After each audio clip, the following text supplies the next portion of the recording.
This is some guy named Jay with Southeast Hip Hop Magazine. Tonight I'll be interviewing Adrienne Charleston, and she'll be here to talk about her book, Butterfly Flow. But before I do, I want to give some quick shout outs. Shout out to Voice B with Grind and Shine TV. You can check out Grind and Shine TV at www.grindandshinetv.com.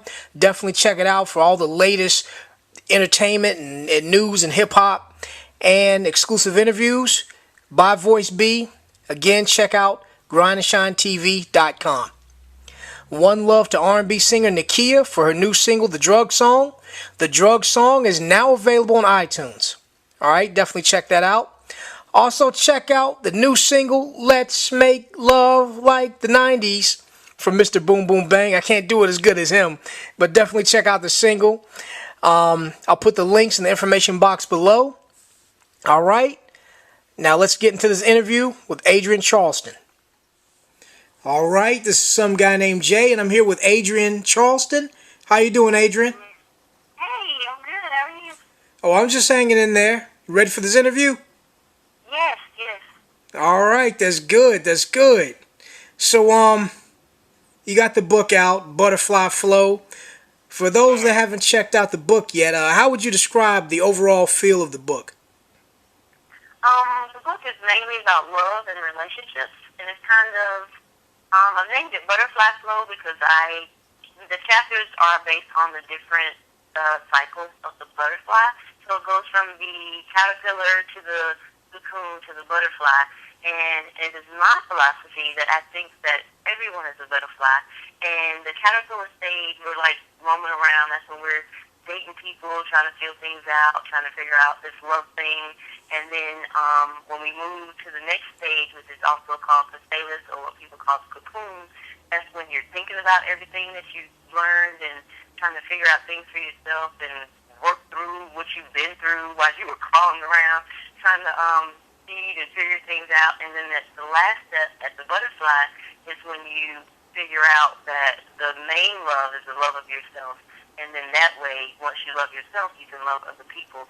And the poems are, in a way, they're set up in a way where you can kind of tell where I was going through different things at different times with different people.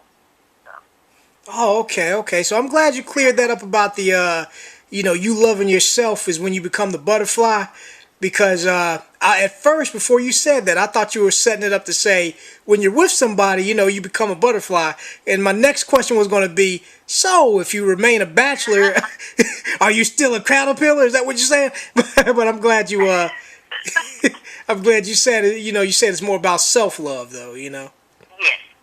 Yeah, because I hate to be pessimistic, but not everybody's owed a relationship at the end of the day.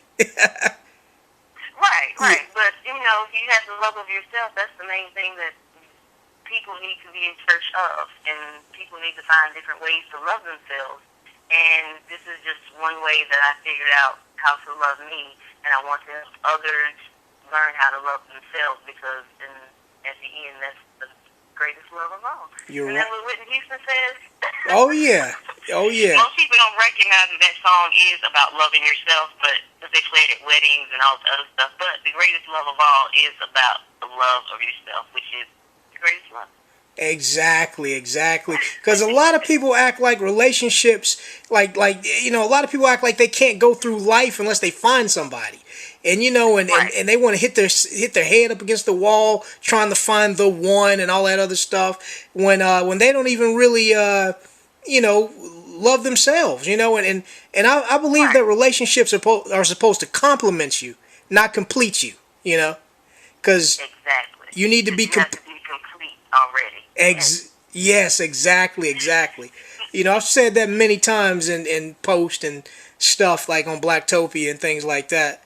Yeah, and that's one of the things I teach, like with my clients. Because I don't think everybody knows, but I do life coaching, and I'm a psychologist as well. And one of the things that I try to get my clients to realize is that, and especially the ones who want, some people just want friends, some people want mates, some people want different things in life. And I've had a couple that I've had success with, letting them learn about loving themselves, and once they found that light inside of them starts to shine, people are attracted to you. So Mm-hmm. once you love yourself and you let your light shine, the person that's supposed to be with you will come. But if you're always with the flashlight in your hand instead of letting the light inside you radiate, you're not going to find what you're looking for. So you have to let people find you, not look for the people that you think you want. So Exactly, exactly. yeah. And a lot of people need to hear this. A lot of people, they definitely need to let that sink in. You know. Yes. Oh yeah. Yes. Oh yeah. Now you recently had a meet and greet, book release party. Uh, Yes. yeah. Now how'd that go? Oh, it was great. I was so excited and overwhelmed, and it was just amazing. The person that I used for the event, she like puts on events like every Thursday anyway. And she does it for different people for different releases. It's called Joy Connecting People. I'm going to plug them there here in Raleigh. But I think mine was the biggest turnout because I always support her and I go to the different people's events and the functions. Whatever she has on Thursdays, meet and greets, networking, I always go. But I had a great turnout and a lot of people bought books. I even got some feedback. One guy who bought a book, he let me know that one of his favorite poems was "I Love You," and he sent it to his daughter that was away in college. So that was a great compliment. I was like, oh wow, like people are actually buying it, reading it, and liking it. So. Oh yeah, oh yeah. Now, for the people that weren't able to attend the party, how can they get the Yes. book from you? Oh, you can get it at my website at www.adrienne-charleston.com. And that's Adrienne, Adrienne, Charleston, just like the city.com. Okay, good, good. Now is it available anywhere else other than your website, like Amazon or the No, Kindle? I'm just doing it on the website. Didn't want to really get involved with the Amazon stuff right now. I may at a later date, but right now I'm just doing direct to buyer right now. Oh yeah, yeah. Definitely eliminate the middleman and all that stuff. Yeah, yeah. Oh yeah, oh yeah. Now, now getting back to you being a life coach, I wanted to ask a follow up question before that. Um, Yes. yeah. So I mean, how do people get in touch with you as far as your services being a life coach and getting on the couch and letting you get inside their head, popping up in the hood? Yeah, that's on my website as well. I have all of my services on there for life coaching, for therapy. I also do just for North Carolina, I do psychology and I do legal assessments for people who are going to court and different things like that to get them ready, see if they have any disorders, give them any treatment, and sometimes that helps with court cases and stuff too. So, but that's only for North Carolina, the psychology and the legal services for North Carolina. But the life coaching is worldwide. I can do that everywhere, and I'm available for Skype, telephone, email, however they want to do it. And I have packages with I have holiday specials below the actual packages so you can see what I have available.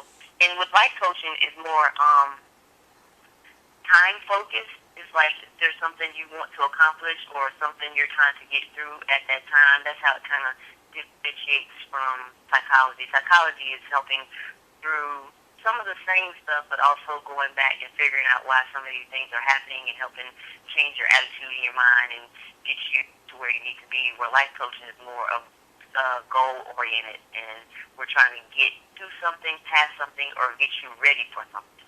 Ah, okay, definitely. I'm definitely glad you cleared that up because like you said, I guess with life coaching, if somebody's working on a project and they just need somebody in their corner or somebody to kind of pump them up or get them psychologically ready for what's about to happen, I guess life coaching would be more for that, huh? Yeah, and the project could be yourself because like this, I like to focus kind of on transitions. So if you're getting married, like even good stuff can be a transition for everybody. Like it's change. It comes with anxiety. It comes with trying to prepare yourself. It comes with planning. So marriage, divorce, kids leaving the home for the first time. Now even your kids, like kids going off to college, kids graduating from college. There's different life events. Sometimes you need some help getting through it. So, Oh yeah. yeah, oh yeah. And you're definitely the person, I guess, to help them with that because you've got a lot of experience in that field. You were in the military, and well, you tell people how'd you acquire your this skill of of what you do as far as life coaching and psychology. Um, Part of it is life. I figured at the age of 25 that I didn't want to be a psychologist, but I was already in the military, so I had to finish up my obligation, and I got off active duty. I was a legal specialist, which is why I still do legal work and I like to still do, stuff for the legal field. So when I switched over and I went to the reserves, that's when I switched over to mental health specialist and began doing mental health in the military while I was going to school and getting my degree. So I was still on the military side doing mental health and studying mental health, which actually helped. And then because I got to work inpatient mental health, I got to see people, military people, and help with PTSD, learn different things about that, and just how things work. Because inpatient in a military hospital is up close and personal with a lot of serious issues.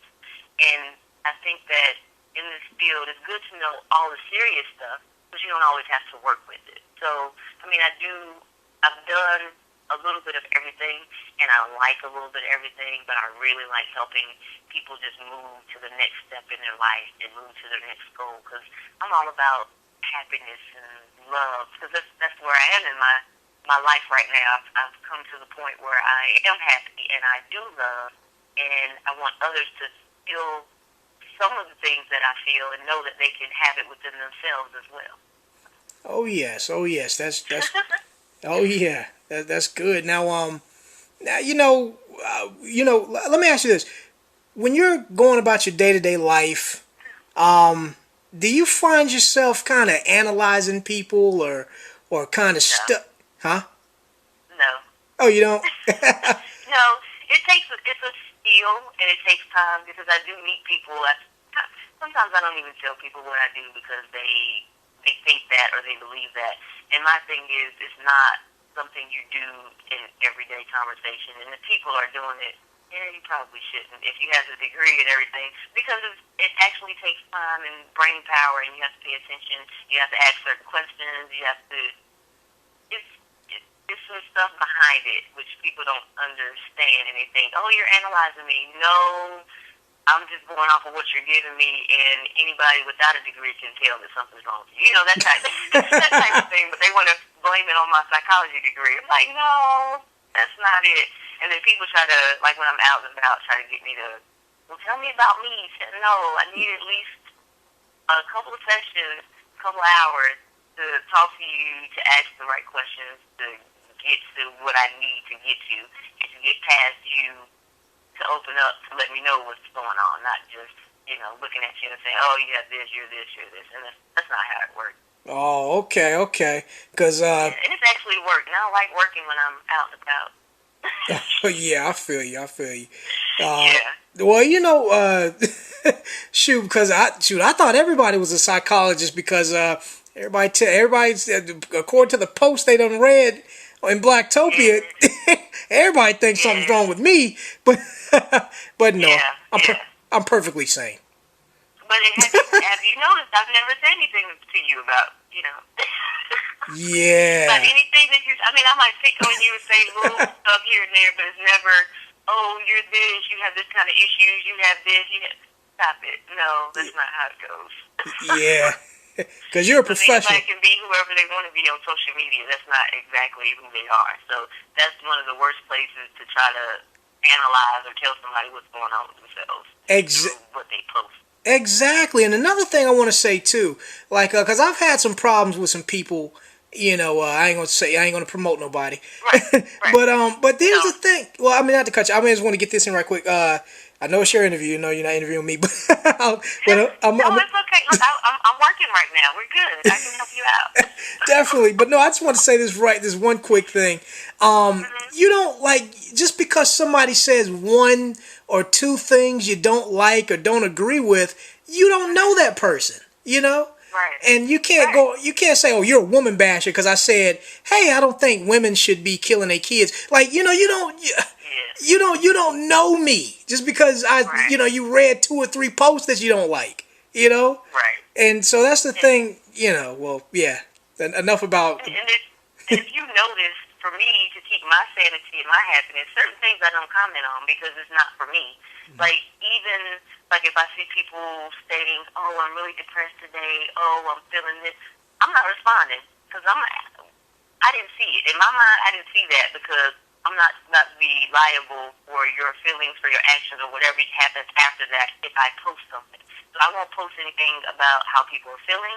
I won't post into arguments, and this because it's not because you can clearly see where people got things wrong in the beginning, like they're not reading it. People are reading from their perception and not from what is actually said. And somebody can make a very general statement, and they can go left real quick just by what somebody commented after it, and it messes up the flow. Which is why I comment and post about happy stuff and good things in life, and try to let people know there's other sides of life than stress and strife and issues. It's not that I don't have those things, it's just that I see them in a different way. Like if I'm having a bad moment, because I don't have a bad day, it's what's going on right then, and at that point I can figure out how I choose to look at it, what I choose to do about it, and how I choose to feel about it.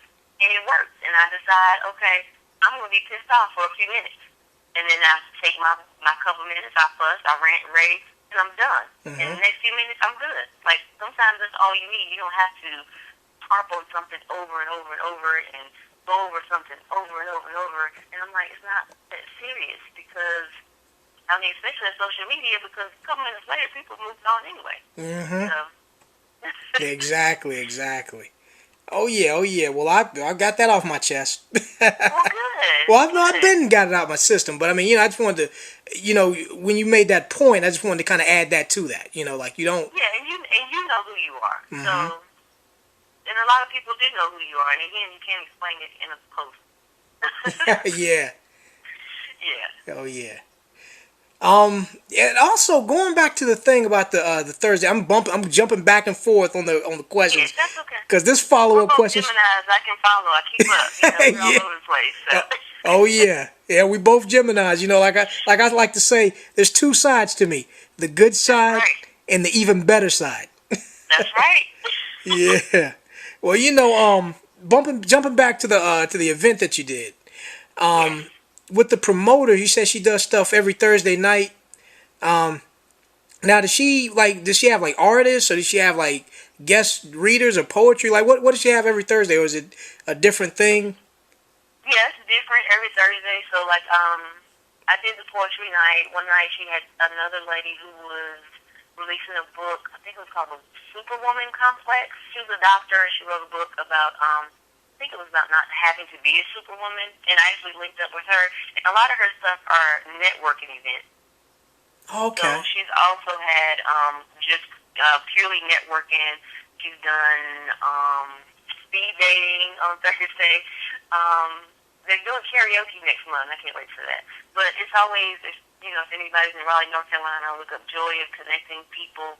And it's they have something at Mosaic downtown on Thursdays, most every Thursday. Okay. Off the record, could you just, if you don't mind, slide me some more information on that? Yeah, I will. Yeah, because I'll give out to you. Okay, definitely. Thank you. Yeah. Okay. Now, speaking of events and things like that, are you available for bookings or anything right now? Can somebody get at you about doing an appearance or anything yes, like? I do motivational speaking upon request.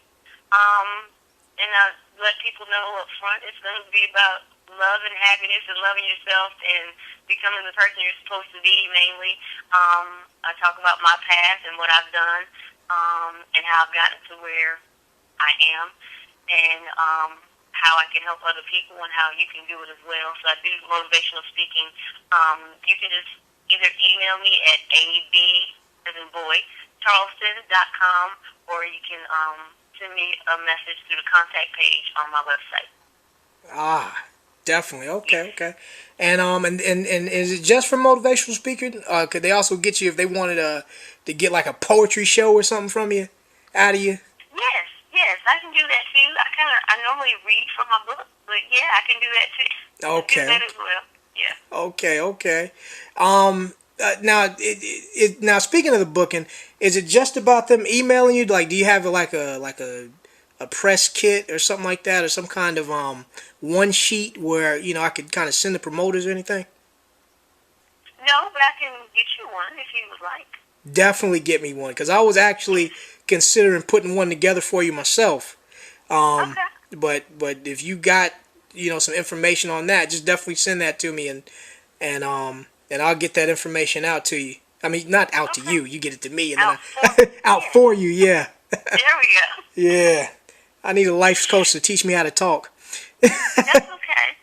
Yeah. And also, I just want to let people know when they go to my website, www.adriennecharleston.com, and say it again. And if you look at Butterfly Flow tab, my son actually built my website. He did my book cover, and he did a lot of the artwork that you see there. But he does graphics. I talk about my son too. So he does flyers, websites, graphics, anything you need, and you can get him at www.higherupsuniversity.com. All run together, and just like every word is spelled just like it sounds. Higher Ups University. Definitely, definitely. All right, Adrienne, I thank you for this interview. Definitely hold the line.